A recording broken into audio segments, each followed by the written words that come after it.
Hello, True Health Seeker, and welcome to another exciting episode of the Learn True Health podcast. I know you're going to love today's episode. Before we get to it, I got to tell you about a super awesome deal that's going on right now. As you may know, if you have listened to several episodes, you might have heard me rave about the Sunlighten sauna company. I took a long while to research which sauna I wanted to buy, talked to several naturopaths that have worked with different companies, interviewed each company, looked at the specs, looked at the wood, what the materials they use to build it. Is there any toxic materials? Where does it come from? Where is it manufactured? Their track record, the feedback that was online that I could see that customers had shared. And I finally decided to purchase a Sunlighten sauna. This is about 3 years ago. And I decided to use it because I have been working on detoxing heavy metals and also supporting my immune system, supporting overall health. I kept learning more and more about the power of using an infrared sauna, especially if it's a non-toxic, low EMF infrared sauna, to support the body's ability to heal itself.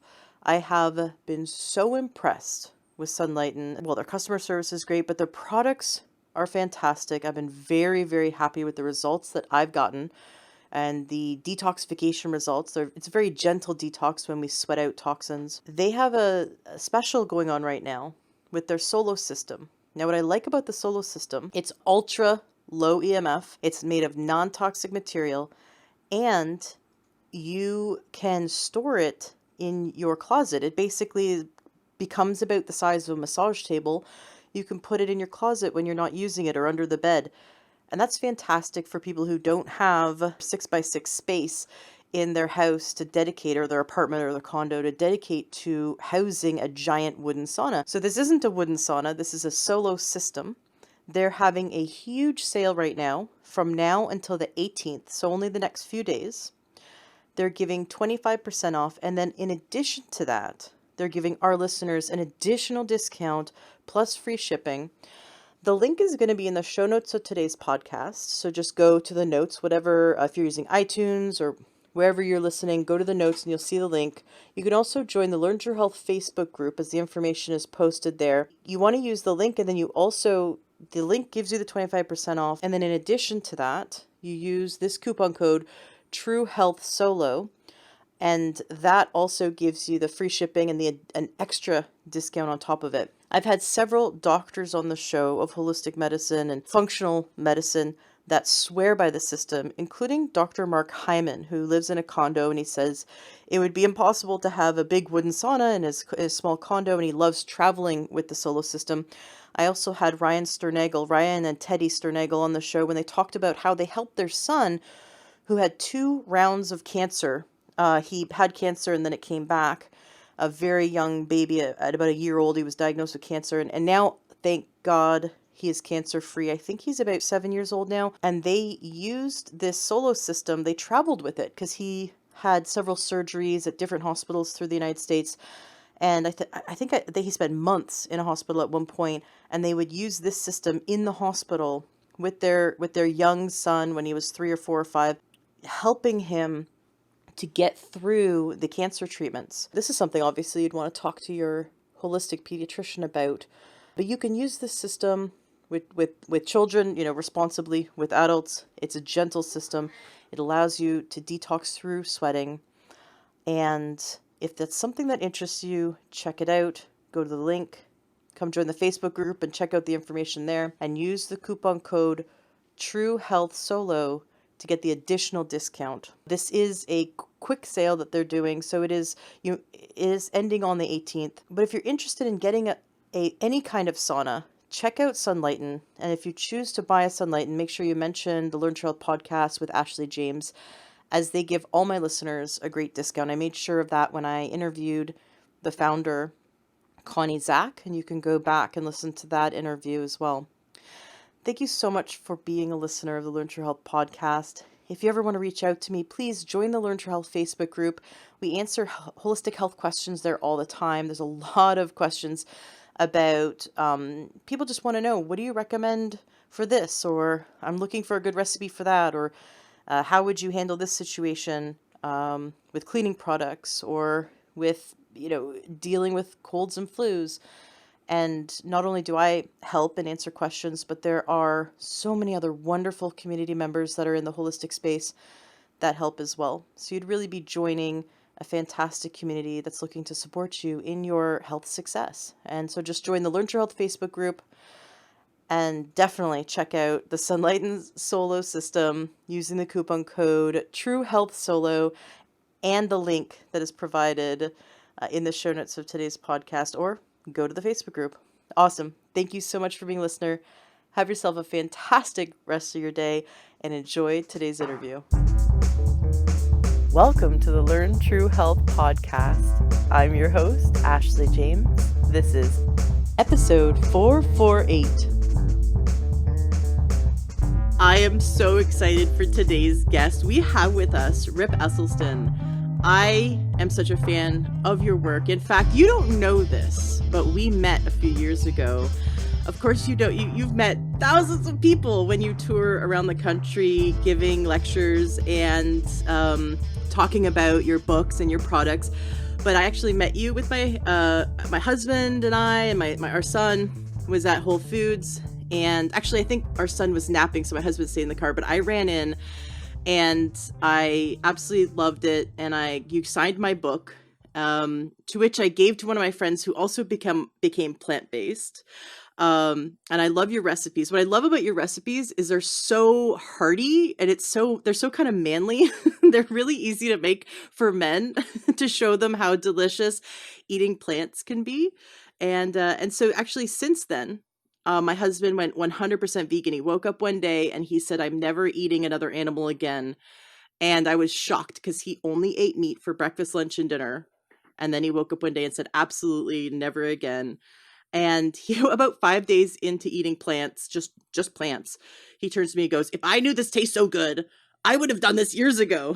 So there's a lot to say for this. For those who haven't tried it yet, haven't tried a plant-based day or a plant-based week, get Rip Esselstyn's books and just go to town. Now you also have wonderful products that are sold at Whole Foods, and I love everything you do. And I can't wait to hear more from you and have the listeners learn from you today. Welcome to the show. Thank you, Ashley. I'm still actually, though, I'm surprised. So you ran into the store to get your book signed, but your husband stayed in the car and napped. Is that no? Our son. I was just remembering.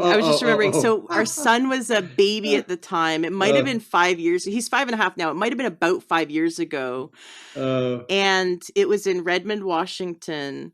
And I ran in, and I had ordered the book on Amazon because I heard you were coming, and I think we were all planning on going in, but then the kid fell asleep in the car, and you just don't wake a baby up. You're like, okay, he's taking a nap. And I ended up staying for the whole lecture while our son napped in the car. But it was fantastic. I mean, the stories you told and what I learned from you. And of course, I went home and binge watched every YouTube video I could get my hands on, all the documentaries you've been in. And I had recently had your father on the show. I love telling everyone I'm within about 5 feet of, I'll tell them, do you know that there's a cardiologist that reverses heart disease with food? And I think it's amazing what you and your family do. So of course I'm like this gushing fan over here. Let's get to you and learn more from you.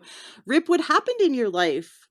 Obviously your dad and his work, but what happened to you personally that made you want to not only go plant-based for yourself, but help the world become healthier?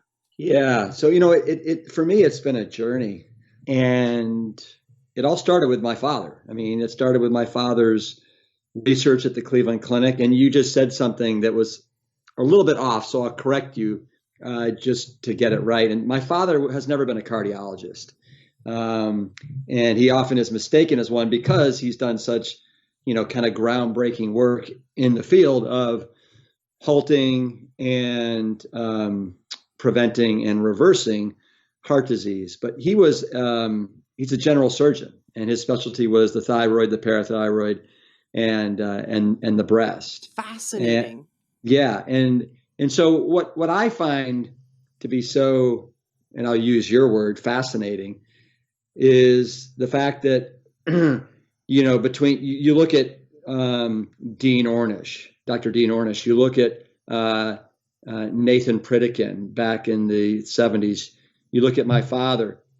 None of these people were per se in cardiology. So it took somebody from outside the field of cardiology to basically shine a light and say, you know what, this is really a food created disease of our own making.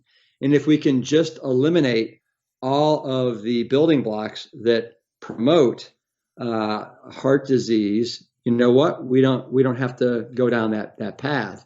And my father got there because he wanted to actually try and show in his lifetime that the same thing could be true with breast cancer and by association prostate cancer and some of these major cancers. But he, Mm. but he knew that he could do it quicker if he tried to do it through heart disease, because he'd read some studies where they'd done some research with green monkeys where they were able to actually reverse their heart disease through just the power of a whole food plant based diet.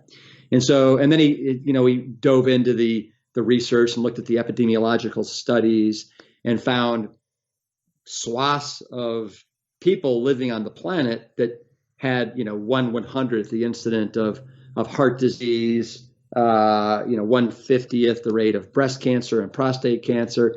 And the thing that the common denominator of all these cultures was a predominantly whole food plant-based diet. And then you look at the work that, of course, that Dan Buettner has done with the blue zones, with Loma Linda, with Acaria, Greece, with Okinawa, Japan, Nicoya, Costa Rica, Sardinia, Italy, and where you have the longest living populations on the planet, the most centenarians. And the common denominator there, of course, is predominantly whole food plant-based diet. I went to the University of Texas at Austin on a swimming scholarship. I ate on the athletic training table with the football players and the basketball players and the tennis players and the golfers. And every meal it was chicken fried steak and cheese pepperoni pizzas and bacon and eggs. And we had a soft serve ice cream machine where we could go to town. But we didn't. None of us knew any better. Sounds like a 12-year Uh, old's birthday party, not oh not a no, athletics no, you're college. right.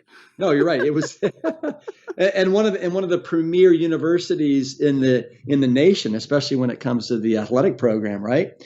Um, God, how far we've come since I was going to school over 35 years ago now. Um, but so while I was there at school was when my father was really putting his shoulder up to the grindstone to show what was possible when you initially took this population, this cohort of 22 people that he got from the Cleveland Clinic that were referred to him because they, were so bad off that they were not candidates for another bypass or stent or angioplasty or anything like that. So, and he took these 22, what somebody referred to as the Walking Dead, and every every other week for 5 years, they came in and they saw him. He went over their food diary. He also weighed them, did their blood pressure, and did a lipid panel and checked their total cholesterol, LDL, HDL, triglycerides, and he went over their food log. And these guys were compliant. Um, they were not messing it up. And again, it just goes to show the power of when you do this and you implement the program correctly. None of these people had any more events. The men that were in wheelchairs were able to get out of the wheelchairs and start walking. The angina, the chest pain, basically went away. These people were dancing again. They were golfing. They were walking the malls. They were playing tennis. Almost like too good to be true, like miracles. And so I heard the stories while I was at University of Texas of my father and working with these Walking Dead and how they were basically coming back to life, in more ways than one. And I was just so inspired by his ability to try and find this truth, to uh, go against the grain, and do something as novel and important as this. And it also, something about it just felt right. And so when I graduated and I was off the training table and I was able to, cook on my own and all that, I immediately started eating this way, and that was back in January of 1987. And for the most part, I haven't looked back. But this is, since, and it's now been 33 years that I really embrace this. It's just now about finessing it and accumulating more information. And one thing has led to another, and the dots have continued to connect. And I find myself now, 33 years later, being in a place that I never ever anticipated being in, where I'm a healthy eating advocate. I have written 4 different books. As you mentioned, I'm going to use this word, and we can talk about. I had a food line in Ooh. Whole Foods for almost 8 years. We put on 7-day medical immersion programs. We've been doing that for 10 years. Because of COVID now, we've started doing these virtual events with thousands of people. So I've started my own podcast, following in your steps, Ashley, about a year and a half, 2 years ago. It's called the Plant Strong Podcast. Mm-hmm. So this is now, it's become pretty all encompassing. Yeah. I love it. I love it. And watching documentaries, seeing your story in them, I can't tell you how many times I've seen the Game Changers. We actually, Uh, my friend and my husband and I went to see it in the theaters for that 1 day special. And on the way home, I was calling people nonstop. Oh my gosh, you have to see this. You have to do this right now. And I called a friend who is caring for her friend who it was a recent quadriplegic with out of control diabetes. And I said, because they were in the hospital and she was taking care of them as an advocate. And I said, you've got to check this out. And she immediately got the hospital to get him to go plant-based, zero oil. And overnight, his numbers started to get better. His the water retention went away. He actually started gaining muscle. He was fighting bed sores, and he started healing his bed sores so fast they couldn't believe it. It was a stage 4 bed sore. They thought he was going to die from it, and his healing went through the roof. They could not believe it, and she had to like inspect every meal because they kept trying to sneak in things like dairy and oil and all that. And it was just amazing watching people, their bodies heal so much faster when you remove the foods that are inhibiting the body and you give the body all the nutrients it needs. It's mind-blowing. Now, can you tell us a bit about your work with firefighters? yeah, absolutely. Well, this whole thing started because I was a firefighter with the city of Austin. I got on board with the Austin Fire Department in 1997 after a 10-year career as a professional triathlete, where I was swimming, biking, and running for a living, fueling myself with the power of a whole food plant-based diet. And and it's funny. For the first 5, 6 years that I was a firefighter in the Austin Fire Department, I got ridiculed and harassed and belittled till the cows come home about the way I ate. And then we had a bet to see who had the lowest cholesterol level, and we drove down to the local laboratory the next morning. Me and the other guys on the Station 2 C shift crew, and we found out that one of my brothers had a cholesterol at the age of 33 of 344 milligrams per deciliter, Jeez. which is phenomenally high. We also found out that he had a horrendous family history of men in his family dying from heart disease before the age of 50. And so not only did this firefighting brother of mine have a genetic predisposition for a really elevated cholesterol level, but he also ate, and this is his words, not mine, ate like a third generation redneck. So every meat had to, the center of the plate was always some sort of meat, typically or favorably deep fried. And so when you have a genetic predisposition and you make deep fried meat the center of your plate, that's not a good combination. And then to boot, the firefighting culture is it's very masculine, and it is the food that these firefighters make is very, very toxic. So everything's deep fried. Screw half a stick of butter. Let's do one whole stick of butter. Let's do Crisco on everything. Ugh. You know, let's use a pound of cheese on top of this casserole. For dessert, it's going to be everybody. We're going to split a tub, and I mean a gallon of Bluebell vanilla ice cream, and it just goes on and on. Hamburger helper, tuna helper. The food at the firehouse is abysmal.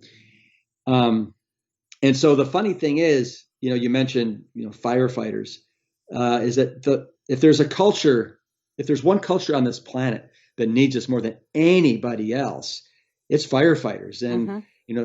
Firefighters, they consider themselves, in some ways, they consider themselves superheroes.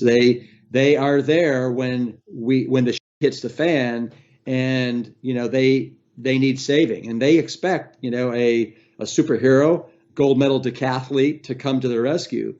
And the unfortunate reality is that so many of these firefighters are overweight. They're pre-diabetic. They've had a shot across the bow with cancer. So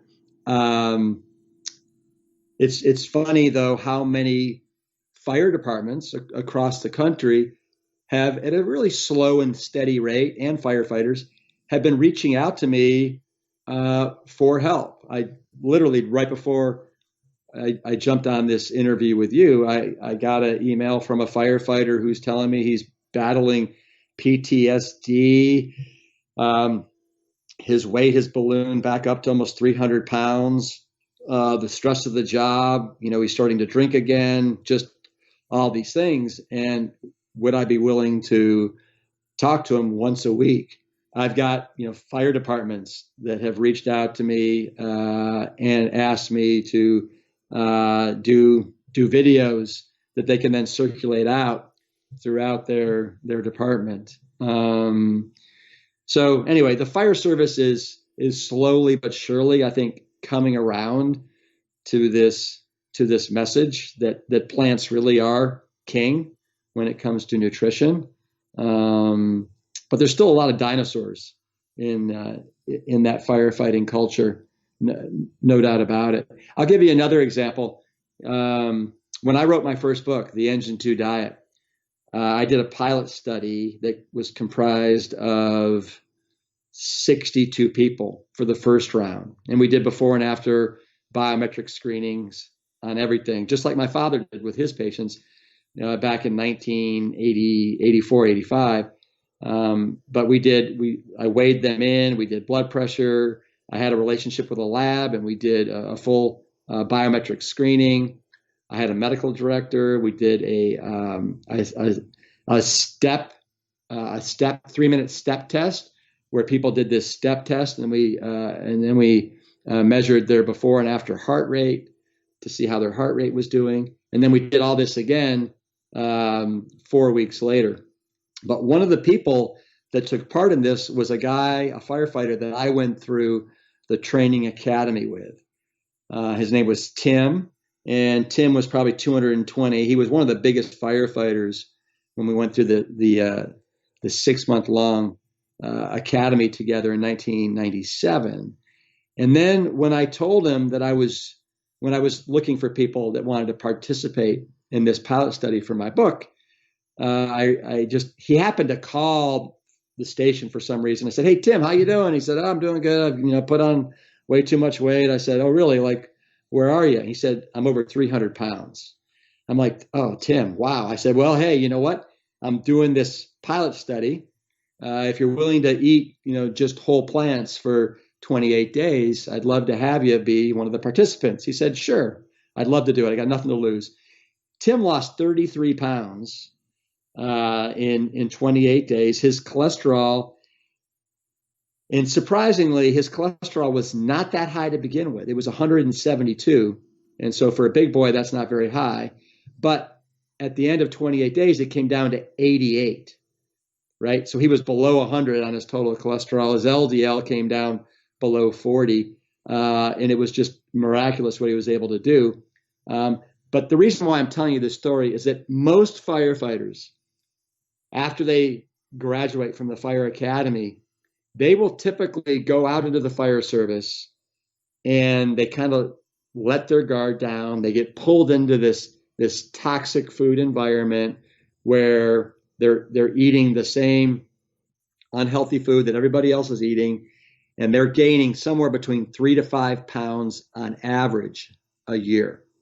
Mm. And so you look at Tim. Tim again. I was doing this in 2008. We went through the academy together in 1997. So almost 11 years later, he had gone from 220 to 303 pounds. So he put on over 83 pounds in 11 years. And Tim, he was the first to admit, I mean, he had become a liability to himself, a liability to his crew. If he was to go down in a building or in a house fire, nobody's going to be able to pick him up and drag him out. Because think about it, he's 303 pounds. You add on to that his bunker gear, his boots, his bunker gear, his helmet, his air pack that he's got on. And now you can add on another almost 65 pounds. So somebody's got to try and haul out 375 pounds In a fire. In a fire where you can't see Right. it. You can't see. It's probably 400, 500 degrees, depending upon where you are in the structure. That's a problem. Yeah, he's That's a putting his real. own health and life at risk, but he's also putting his fellow brothers at risk. And that's And something to consider. It's like, at what point do our health problems, right? Like if we know that we're eating a certain way, we're gaining weight, or we're not taking care of ourselves, at what point are we actually putting other people's lives at risk? We could have a heart attack while driving, we could die and our dependents all of a sudden don't have us to take care of them. Like, if you're not willing to make the Well, changes for yourself, you've got to think about those you love most, right? Like to start making changes. completely. And to take it a step farther, I mean, if you want to open up this Pandora's box, look at the predicament that we're in right now, the United States of America. I Mm. mean, we've got COVID-19 that has struck.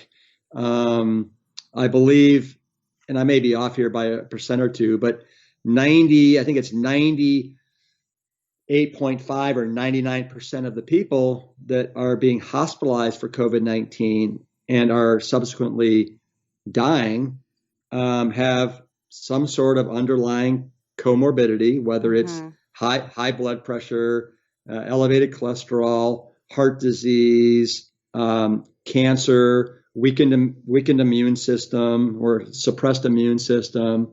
And unfortunately, or if you're obese, and the latest figures that I just saw from the CDC show that 42%. A couple of years ago, we were at 35% obesity. We're at 42% obesity now. I think that 50% of people over the age of 40 are now on some sort of a hypertensive medication because their blood pressure is too high. And that comes with a list of side effects, including those who are on long term for high blood pressure meds have shorter Yeah, lifespans.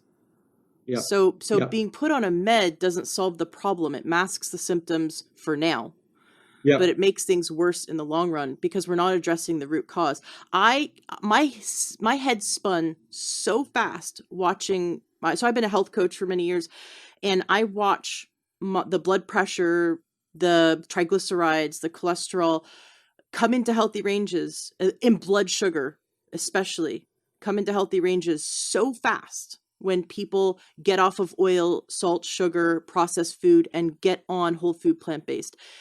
I cannot Yeah, believe how yeah, quickly people can heal and come back into normal ranges and go back to their doctor and get taken off of meds.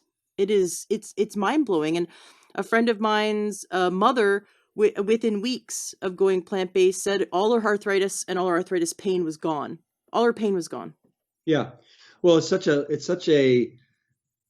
anti-inflammatory way of eating, Hmm. and so and like you just said, the effects happen so quickly. I mean, you look at the 7-day medical immersion programs that we've been throwing with Whole Foods unhealthiest team members since 2011, and the results that we got were so phenomenal. And I was able to track all these different data points. Literally, uh, it's now over 2,000 people that I had to write a book about it, and that's why my third book is called the Engine 2 7-Day Rescue Diet. And when I say rescue, it's not me rescuing, it's you rescuing yourself Hmm. with the simple power of food. But let's go back for a second, Ashley, because where I was going with this thing with COVID-19 was that, like, somebody asked, I saw this interview with Dr. Fauci where they asked him, why don't we open society back up? And he said, we can't. We have too many sick citizens, right? And so again, when you look at that, we have 42% of the population that's literally considered obese. When you look at all the number of people that are diabetic or pre-diabetic, and I think it's now over 50%. And he says that it's like, wow. So we are literally COVID-19 has now it's crippling this society because we're so unhealthy, because we've not embraced, and of course there's so many conflicting messages and there's so much noise out there with paleo and keto and all this stuff. But if we could, as a culture, as a society, embrace something as simple as eating a whole food plant-based diet, we wouldn't be in the predicament we're in now. We could literally, this thing would probably be able to blow over herd immunity.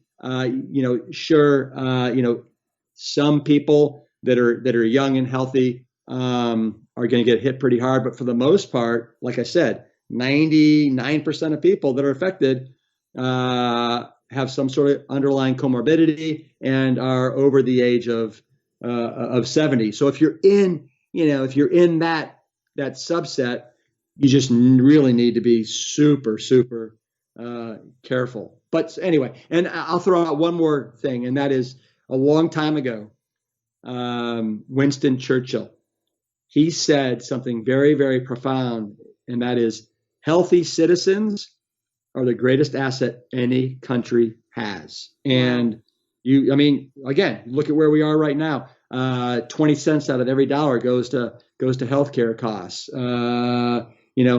Heart disease, the number one killer of Americans right now. 50% of us will have some sort of a brush with cancer in our lifetimes. Like I just mentioned, the fact that almost 50% of this country is considered now either pre-diabetic or type 2 diabetic. These are all lifestyle created diseases. So I don't know at what point, we're gonna be able to wake up and confront this. The Game Changers did a phenomenal job, and the latest that I've heard is that this documentary has been seen by more eyeballs. We're approaching now close to 100 million views of the Game Changers. It's the most watched documentary on the planet. I love And that. yeah, but I still have to wonder, what's it going to take? Yeah. What is it going to take? I mean, you have this phenomenal documentary that's been seen by, or the most watched documentary in the history of the planet, and I mean, it's moved the needle, but it's not moving it enough. It's not. And then you look everything that's going on right now with climate change, with the environment, with sustainability, and it's like, come on, people, we all got to be pulling in the same direction, and we got to do it Yeah. fast. I really don't like the phrase climate change because it so removes. I don't know. Did you watch that George Carlin clip? This is years ago, where he said, in World War One, it was called shell shock, and shell shock, like you can feel the emotional impact, like, oh, he came home with shell shock, and through the years they kept changing the diagnosis's name to be so sterile that now we call it PTSD, and it's just like there's so much humanity's removed from what they actually are experiencing. Climate change, it feels like something big and out of our control and not anything that really affects us, but okay, maybe when the weather's weird.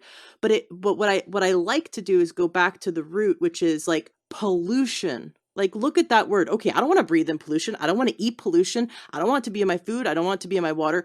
Like, we have to come back to this like really strong emotional word. We're polluting this planet. Our food supply is compromised. Our air is compromised. Our water is compromised with pollution. And when we look at the places in the world that help to clean our water and air, like these forests, they are being torn down by the a hectare every day. Just unspeakable amounts of acres and acres of these rainforests, which we will never get back, in order to feed cattle. And that is just one of the many problems. And if everyone just ate more plants, if everyone just chose some meals that had plant-based protein and just tried that, right? And then kept going more and more and more towards plants, we could actually start to heal the rainforest. We could start to stop the pollution. We have to think about the impact that's happening right now, which is we're poisoning our bodies by poisoning the planet, and we are voting with our fork. When you go to the grocery store, go online to buy your groceries, your purchases say where you want your money to go. And if you are buying products that require us to tear down forests in order to feed the cattle, because they are growing crops to feed cattle, instead buy just crops and eat them. And that way, I mean, it's much more complex than that, but it can get as simple as vote with your fork. Do some research on the foods that you buy and vote with your fork where you want the earth to heal, you want your body to heal. So that's why that's my little beef about the word with, and there needs to be like a vegan word for beef. That's my that's my shtick. That's my I have such a frustration with the word climate change because it takes the responsibility away from us. Whereas if we can really focus on the fact that, like, remember in the 80s they called it acid rain. It's like, geez, I don't want to go outside and get rained on by acid rain. Well, that's what we're experiencing now is the pollution in our environment, in our local environment, because of the choices we make. And we can make better choices which will directly impact in our lifetime lessening the pollution and reversing it. And so that's why it's so important that your message is for healing our bodies and it's for healing the planet, because there's no difference between the two. Yeah, no, bravo, and thank you for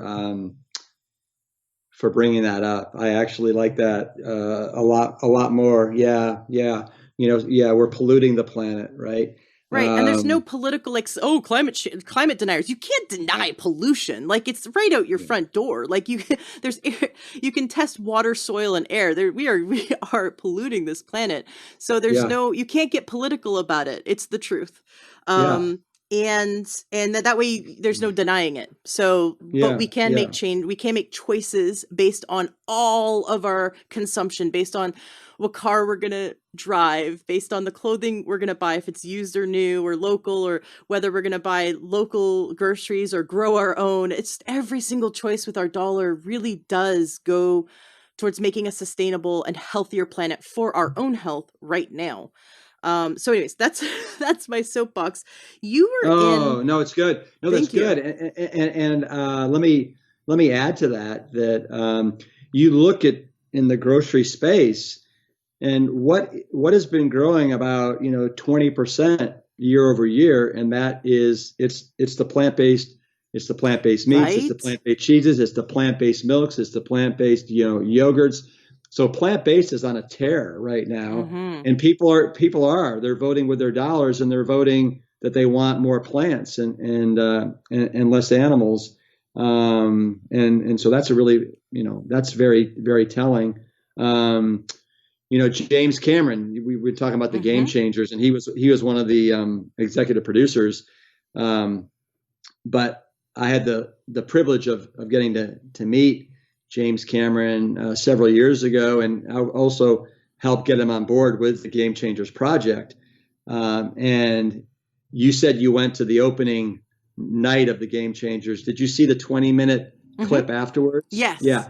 So James was basically the star of that bonus footage, and in it he says, the single most important and powerful thing that you can do starting tomorrow is just to start eating plants, right? As far as starting to heal the planet and not polluting nearly as much. And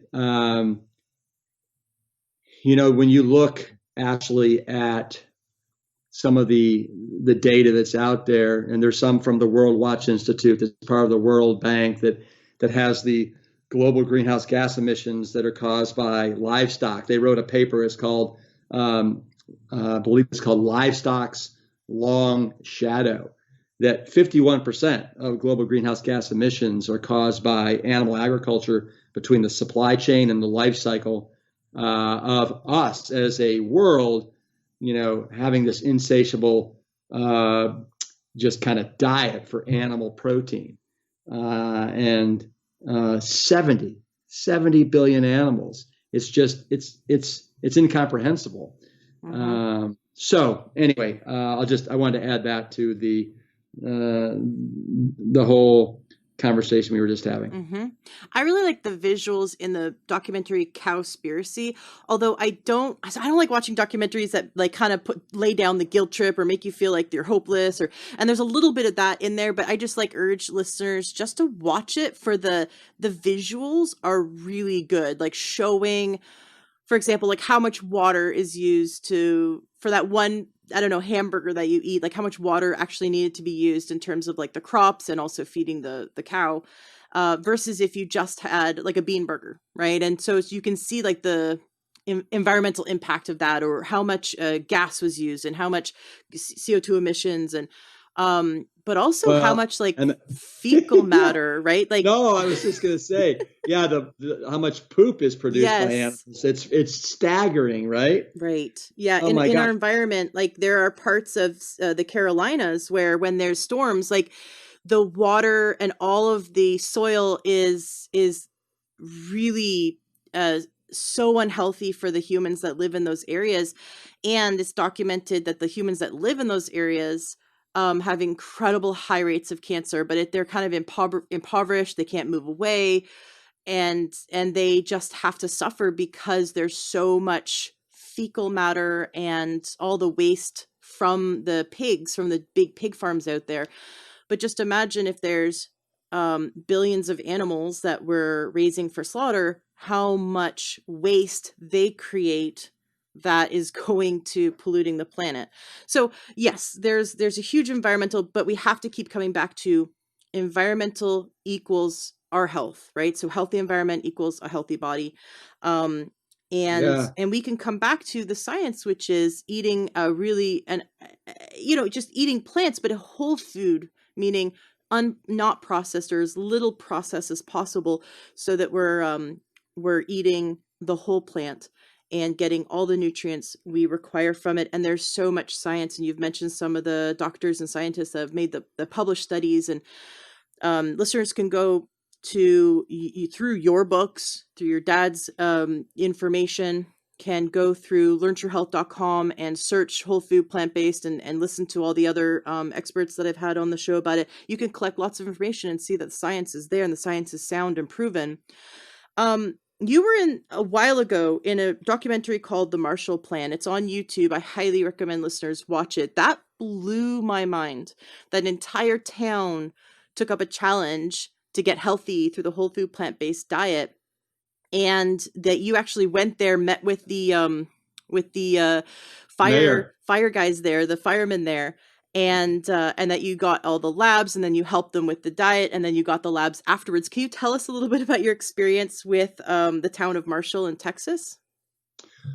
Well, yeah, and no, that was like God, that was almost 9 years ago now, I think, if I'm not mistaken.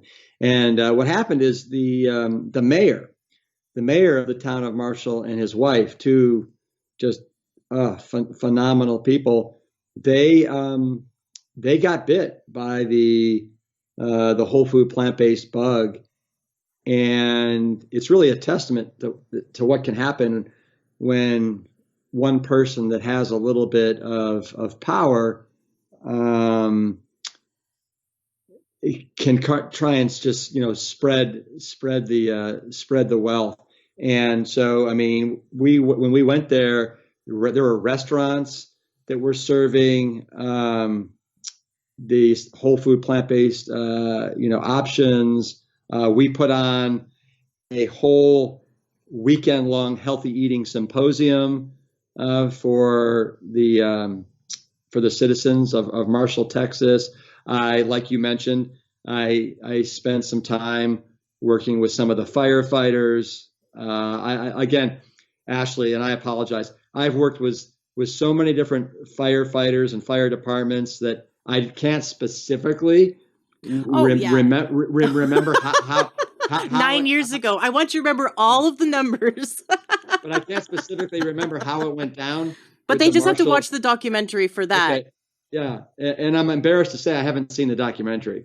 So, but no, and to this day, the Marshal of Texas, they always, I think they continue to hold a weekend long event. The restaurants are, carrying, and I can't remember what the term is now that they have. They had some sort of special term for Marshall and the whole food plant-based options there. For a little while, it was Engine 2 approved, but then they changed it. But no, they've done something really phenomenal there in Marshall, Texas. Of all the places in the world, who would have thought Marshall, Texas? Right, right. A town in Texas. And I just, anyways, it's a great documentary. They show how much, everyone loves meat and how incredibly unhealthy everyone was. And then their whole transformation of the town. So it is, and you're in it, and your dad's in it, and all the stars of the whole food plant-based world are in it. My favorite chef AJ, who I've had on the shows, in it.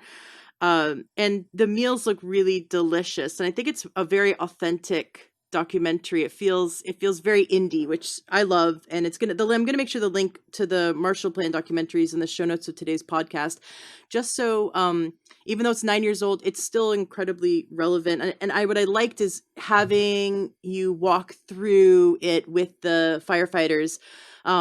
More time was spent on it than even in the Game Changers, where you got to walk through with the firefighters and show them what Really? your arteries Wow. look like versus, yeah, they just did. I guess they slowed it down, and they interviewed the firefighters, and you felt like the emotion with them. They're like, they don't want to die, they don't want to drop dead of a heart attack, and Mm, it's very mm. cool, and how much their lives changed because of it. So but there's so many videos out there that you're in that are like that, which is just wonderful. Now you do a lot of traveling, and this has been a question on my mind.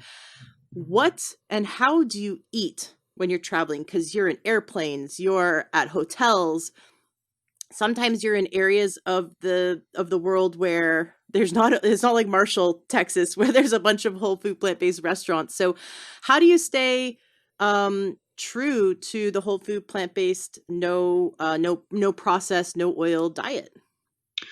Well, that's a great question, and it's been really easy the last 6 months because I haven't really traveled at all. Oh. Oh, Right? I fell into that Yeah, one. yeah, yeah. But you're right. Before that, like for the last 10 years, when I was a health eating partner with Whole Food Market stores, I was on the road probably somewhere between 80 to 100 days a year. Um, basically sharing with people the good news about plants. And let me say, the good news is that typically, whenever I went on the road, I always was going to a Whole Foods, Oh. and so literally, I mean, I always had the ability, for lunch to pick up something if I did a lunch event, and then I'd fill up my cart and I'd buy some stuff that I could either something that was prepared for dinner, or I could go, and they always have like a little a rice cooker. I could do rice, I could do beans from the salad bar, and then top it off with all kinds of veggie relish. But aside from that, I would always go on the airplane with cereal. I always travel everywhere with my commercialized Rips Big Bowl cereal, and then in the airport, because you can't, take milk through the detectors with you. I would usually go to a Starbucks and I'd ask them for a glass, just a plain glass of almond milk, and then I'd also carry with me typically raisins or banana, and so I'd make my own bowl, because a lot of times I have to get up early, like at 4:30, 5 o'clock for some of these early morning flights. So I always travel with cereal. I always travel with fruit. Sometimes I'll travel with like a homemade burrito or a sandwich. I can always go out to dinner and make it work. You just got to be a little bit of a pain in the butt and ask for what you want. So you can go to Indian, you can go to Thai, you can go to Japanese, you can go to Korean, Chinese, and typically always get some sort of rice, lentils, vegetables, to that effect. In a pinch, I'll do Chipotle. Obviously, Chipotle's got, a lot more sodium and a lot more oil than I want, but I'm not so perfect that I don't sometimes do that. And Yeah, and so you just figure out a way. I will. I typically get hotels where they've got a microwave in it. Sometimes they've got a little kitchenette in it, so I have the ability to cook a few things. If you really want something bad enough, you'll figure out a way to make it work. Mm-hmm. John Mackey, who's become a great and cherished friend, the CEO of Whole Food Market Stores. He travels with a miniature rice cooker, and he makes his own steel cut oatmeal in the morning. He'll make his own brown rice in the hotel room, and then he'll add to it, the toppings that he wants, or the beans, or the sliced up vegetables. But there's, I have found out that if that nothing is important as your health. And so if it requires you traveling with a rice cooker, if it requires you at the restaurant saying, hey, you know what, I want this cooked and I don't want it cooked in any oil or any butter, Mm-hmm. then you deserve the right to make that request. Mm-hmm. No doubt about it. There's a Mexican restaurant near where my parent-in-laws live in Seattle, or just north of Seattle, and I get them to do veggie fajitas with no oil. And they put every vegetable known to man. Like, I love their veggie fajitas. Some places just do like bell peppers, right? This place does everything. There's like broccoli and mushrooms and zucchini, every bell pepper known to man. Like, there's just everything, and it's a huge pile of vegetables on a sizzling skillet.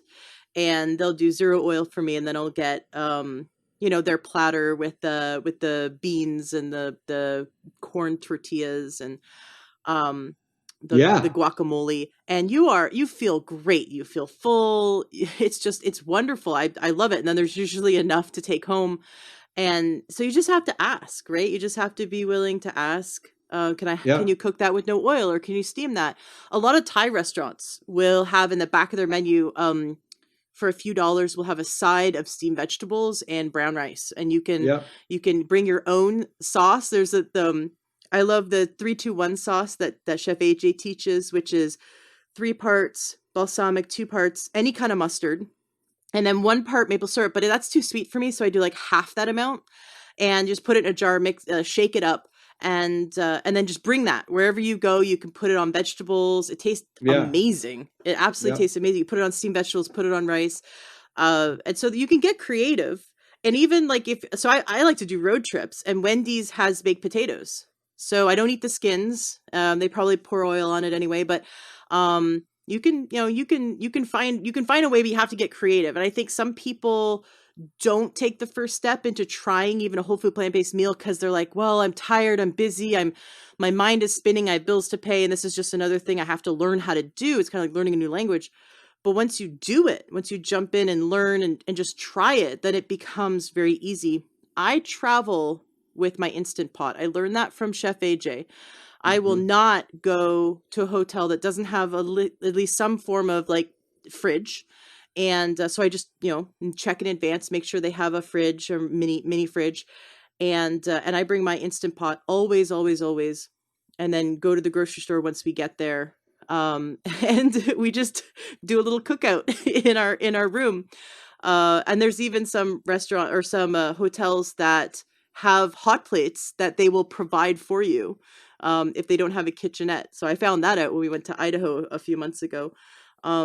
Yeah, we just get really creative. But sometimes I'm like, I'm tired, I'm hungry. I just want to like do takeout, and it's like, okay, well, I just this isn't one of those opportunities to cheat or eat unhealthy. I don't want to feel bad the next day. I want to feel better and healthier. So we got to get creative. And that's where probably having some food, either do big meal preps, so you already have food cooked in the fridge, and I can just go grab some cold sweet potatoes and eat them, or have some meals that you've already made that you've frozen. So I've had to learn, because I'm the one that cooks for our family, so I've had to learn.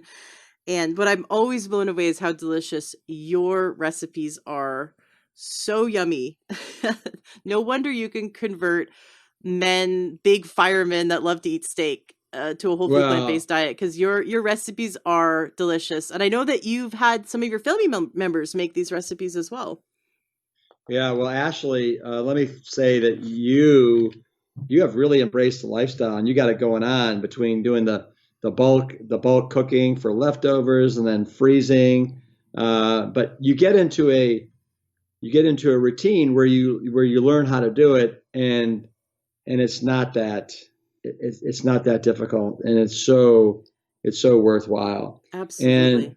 yeah, and you mentioned the food being good. I mean, there's no way that I could have gotten a bunch of Texas male firefighters to do this if they thought they were eating a bunch of rabbit food and twigs and berries and nonsense like that.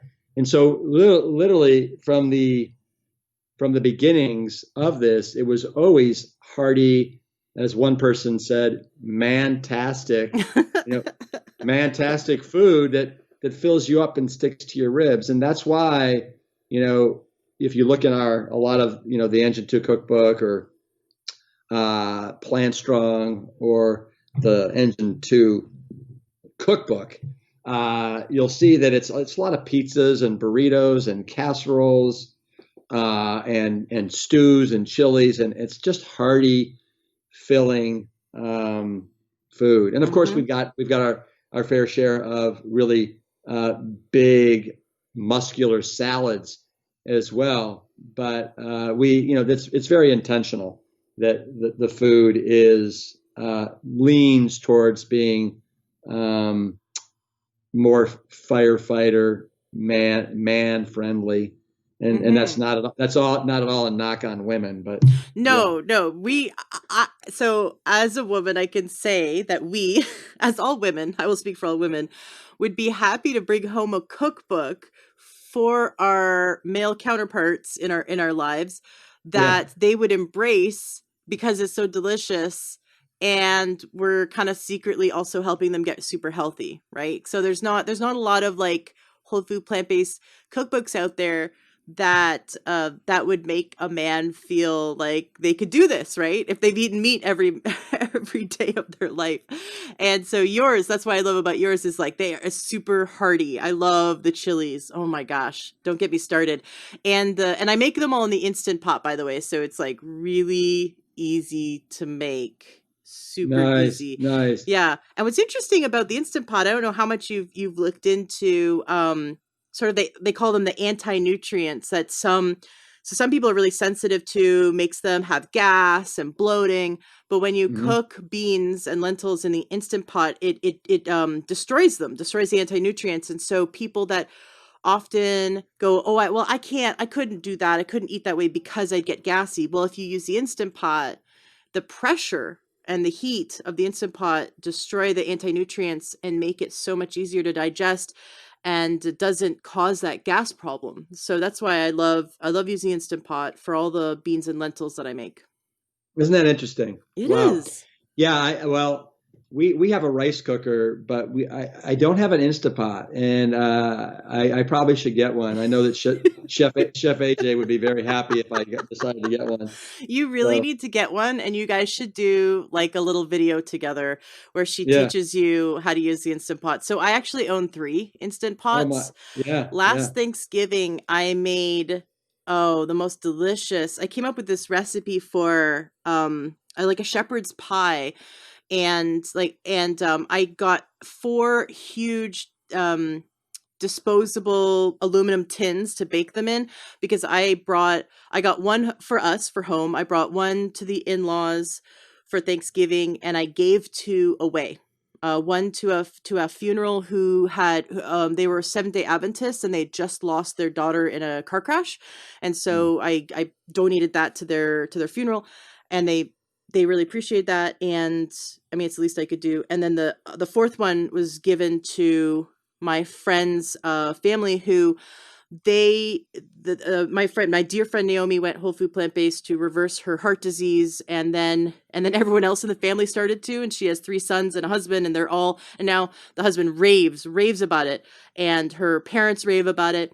But the 3 boys never agree on, they can never like the same thing. They're all very picky eaters, and this was the first dish, a whole food plant-based dish, that all 3 boys and the entire family liked.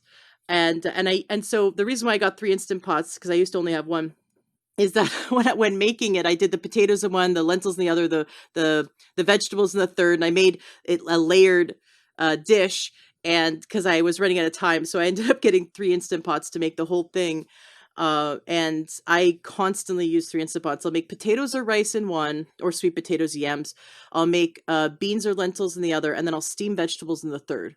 And I hardly ever Yeah, use my stove.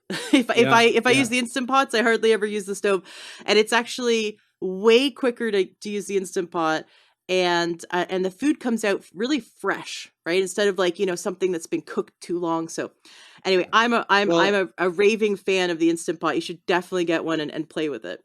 yeah. Well, it's interesting you say all that because do you know who Nina and Randa Nelson are, and Jeff Nelson and Sabrina Nelson of Veg Source? No, I You know, don't. you don't? Well, okay. Well, Nina and Randa, you should have them on your show. They had this awful cystic acne that was almost debilitating, and these guys were, they're actresses and singers out in L.A., and they've been following a vegan diet their whole life. But what happened is they decided to then go off all the peanut butter and the tofu and all the processed refined vegan stuff, and literally within a couple of weeks, their acne cleared up. They wrote a book about it called The Clear Skin Diet, Ha. and it is phenomenal. But Jeff and Sabrina have been in the space since 1990. They were the first ones to start throwing some of these live in-person plant-based events. But the reason I bring them up is I stay at their house sometimes when I'm out in LA, and they have 3 Instapots going all at one time. Typically, in one they have some sort of a grain, so let's just call it brown rice. In one they have a bean, so let's just call it homemade black beans, and then the other one may have steel cut oats or oatmeal. And so at any point in time during the day, you can go in and kick a spoonful of whatever Yes. you're in the mood for, and then put whatever you want on top. It's brilliant, and Yes. and I'm kicking myself that I still have not Oh my bought. gosh. Yeah, Guess what you're so doing this weekend? I think you might be right. You're going to be playing with your new Instant Pot this weekend. Yeah, Just yeah, just when you yeah. call up Chef AJ for some advice, tell her it was me that finally pushed you over the edge. All right, I'll say at Ashley Ashley James, man. James got Yeah, you to finally get one. They're so much fun. You know, I burned a bunch of stuff the first time I used it and I almost never went back, but then I think it was videos like Chef AJ's videos that got me to try it again.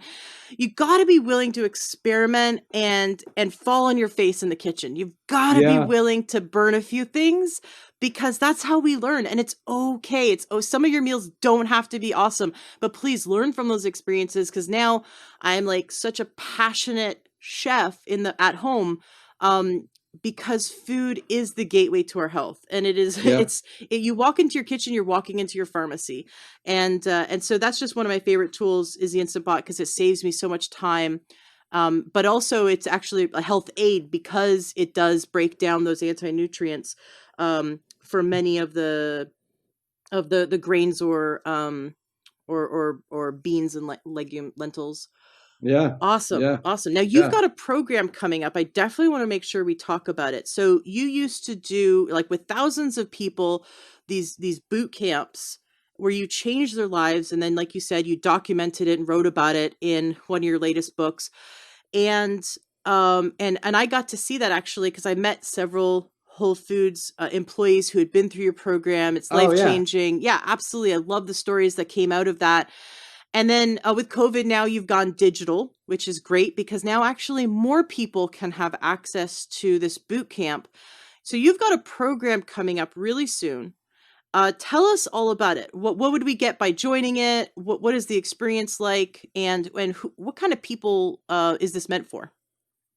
yeah. So this will be our third virtual event of 2020. The first one we did was called the Plant Strong Primer, and it was just kind of for anybody that needed a little tune up on all things plant based. For those that were kind of new to the space, and we had great attendance, and it was a whole weekend. The second one that we did was, we've had our annual plant stock event for 9 years now, and typically it's happened either at the backyard at the Esselstyn family farm in upstate New York, and then recently we moved it to the Black Mountains of Asheville, North Carolina. But when COVID hit, we had to figure out what to do, so we moved it actually back to the Esselstyn farm. And plant stock is just a celebration of all things plant based, and we have a wide range of really the what we call the Brock stars in the plant based movement come and speak. And God, we probably had 22 different speakers, but the backdrop of the whole event was the Esselstyn family farm. We got to give people a really nice kind of backstage pass to the farm, which was, it was in Forks Over Knives, and it's been in a lot of different documentaries.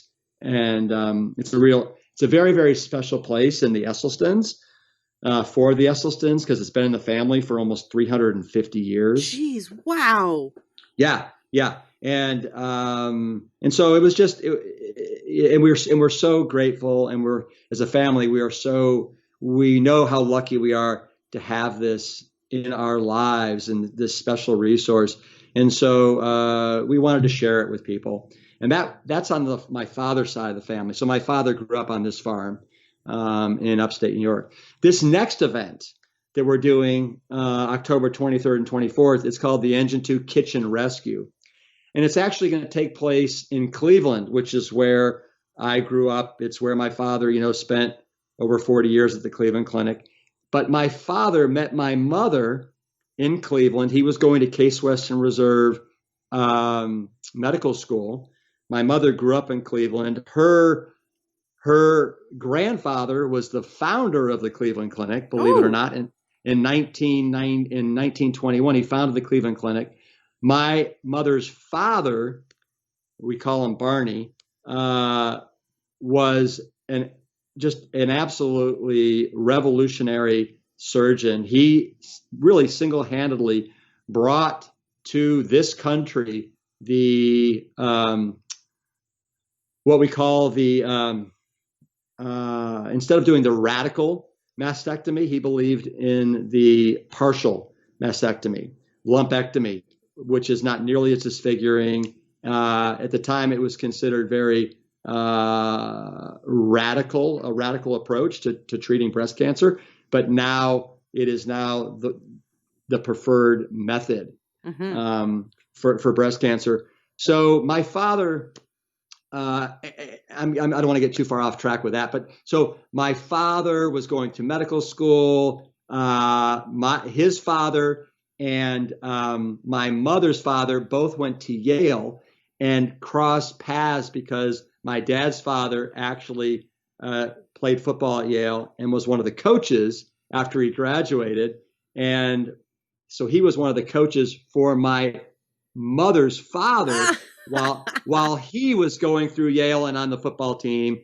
And so, it's a small world. And my dad got invited over to my mother's place for a meal, and they met and they fell in love.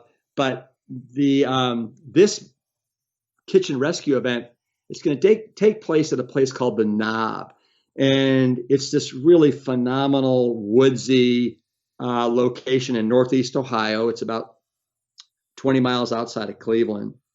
It's the second highest point in Northeast Ohio. And you've got all these pine trees. The glaciers came through there and left all these crazy rock formations Mm-hmm. and white quartz pebbles The everywhere. Precambrian shield, I think it's called. Oh yeah, okay. Oh, say that again. I The think I what? think it's called the Precambrian shield. Wow, Yeah, wow. it's that because that's what created the Great Lakes Yeah, and yeah, all the terrain in like upstate New York and also Ontario, which is where I'm from, have these beautiful sections of the forest. So there's just exposed rock, right, and granite, and just like yeah, just gorgeous rock kind of out of nowhere, and these giant rock cliffs, and that was yeah. part of it was these big glaciers kind of scraped away and left behind. I think it's called the Precambrian shield, but it's very a unique landscape and just gorgeous, right? Oh, it's gorgeous. And yeah, and so, the views you can see over 7.5 miles from this point all the way to Lake Erie. You can see Mm, the freighters going across on clear days. The cliff where you can get these views. It's almost a 70-foot drop. These sandstone formations everywhere. But this is a piece of property that my has been in the Cryle side of the family, my mother's side of the family, since 1910.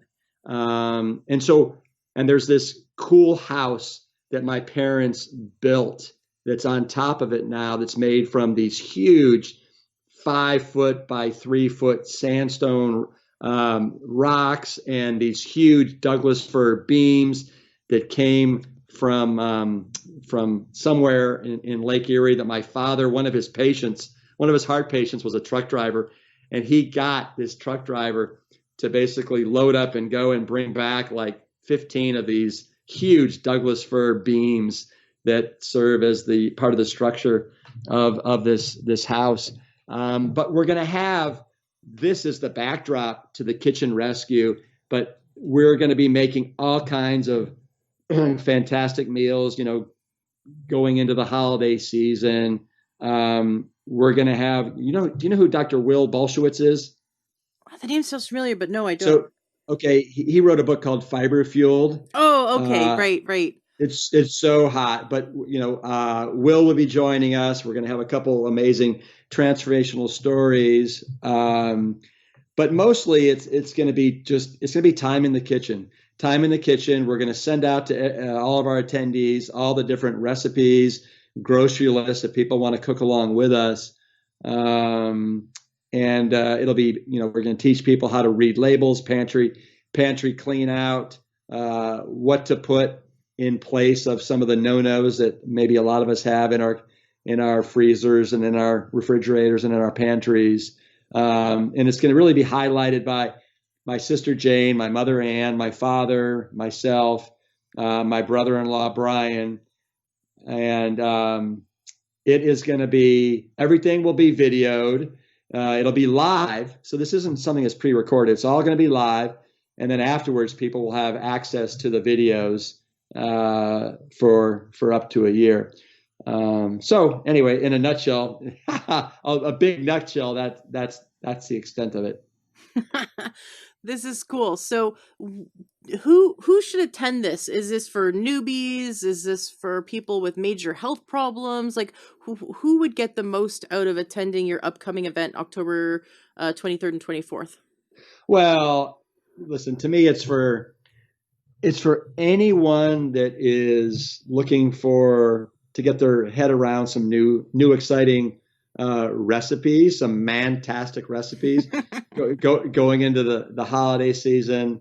It's for anyone that wants to be inspired, and it's for anyone that feels alone out there and wants to feel Mm. feel like they're really part of a very special family and community. And what we discovered after our primer event in the spring and our plant stock event in the summer is that the bonding that happens in the chat room over the course of the weekend is really it's really special. And then afterwards, we send everybody to that wants to a free community group where we continue on with all the relationships and the bonds that were formed over the course of the virtual weekend.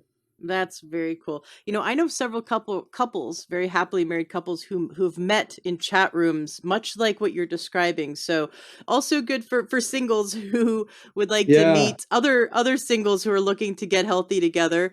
You know, there's I always believe in divine intervention, just like how your dad met your mom.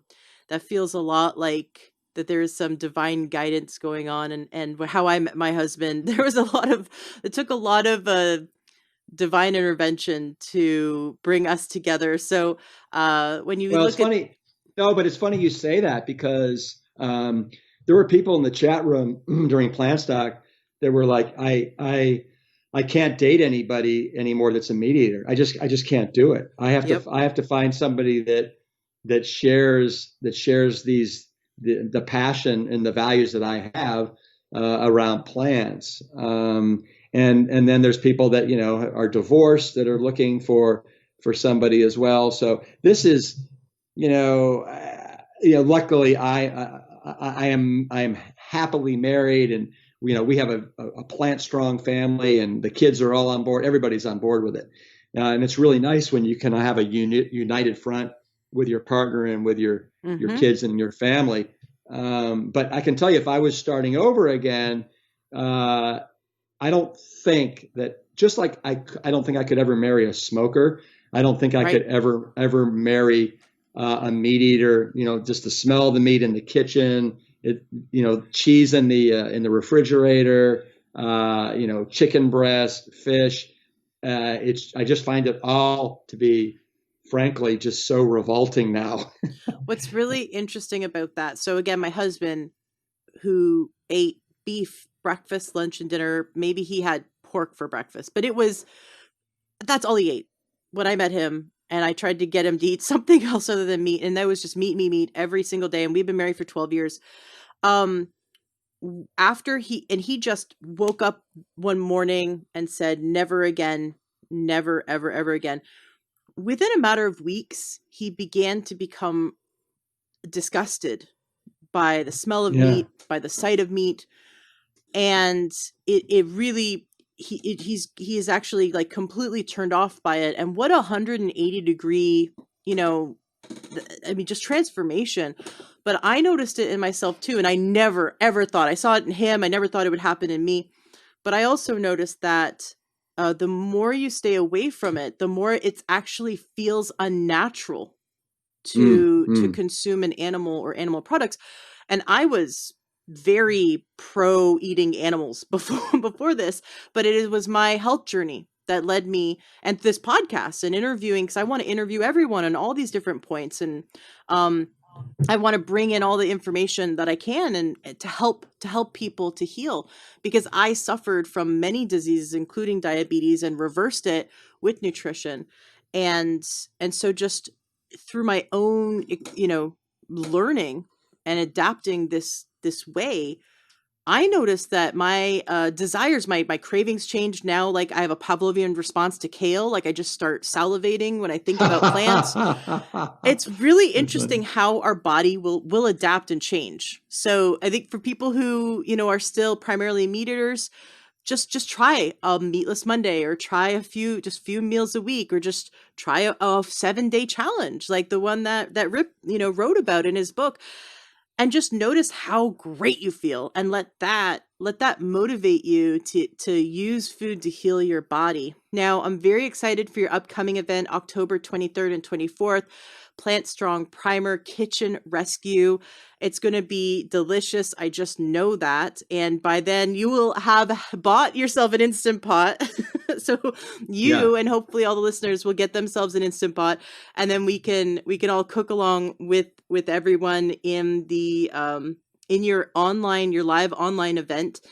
The links to it are going to be in the show notes of today's podcast at learntruehealth.com. It has been such a pleasure having you on the show today, Rip. You are welcome back anytime you want to come and share more stories of success, more information about your future events and books. We would love to have you back on the show. Oh, thank you so much. And in closing, let me say one thing because, I mentioned it earlier on and we didn't ever have the opportunity to circle back to it. And that is the Engine 2 food products that have been at Whole Foods for 8 years. Mm-hmm. And what's happened is they have turned the brand back over to me. It was a 10-year, Oh, yeah, it was a 10-year contract. okay. I didn't want And to like ask in case it was like really sensitive, and I didn't. no, no, no, no. And so it's really good because now what we're doing is we're revamping the whole look and feel. We're giving the brand a whole refresh.